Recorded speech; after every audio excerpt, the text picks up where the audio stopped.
For You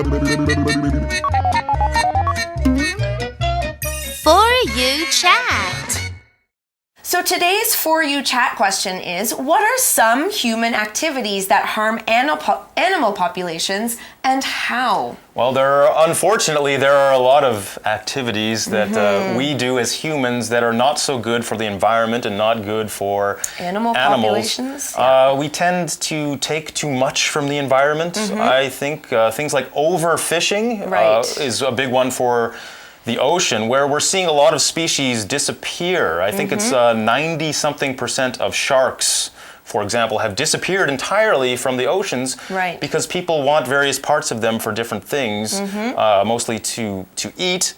And as you might know, when we lose one species, even something very small from an ecosystem, it affects everything else. Yes, there's definitely a chain there. There's a chain reaction, and it affects the entire world, basically, eventually. So you might think, oh, we just lost this tiny little organism from the sea or from a forest. No big deal. But, there's something bigger that eats that, and if it loses it, it dies. And if it dies, then something else dies, and then it's a big chain reaction. And then we've lost all of our animals, yes, which is not great. We also see the destruction of rainforests. All over the world, we're cutting down rainforests and trees so that we can have farmland for animals.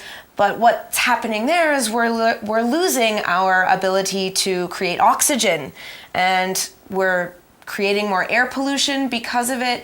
We're destroying the habitats of the animals that live there, which does the same thing as overfishing. Once those animals don't have a place to live, they start to die, and once those animals die, other animals die. So, as we said, it's a chain reaction, so we have to counter or work against these things. We have to plant more trees. Yes. Stop taking so much from the environment. Start taking part in initiatives to cut down on the destruction of habitats for animals, so we can, as we learned in the article, coexist, live in peace for our mutual benefit, so we can both get what we need, animals and humans. We share the planet. Yes. And on that note, we will leave you for today. Until next time, for English for You, I'm Joe. And I'm Erin. Bye-bye.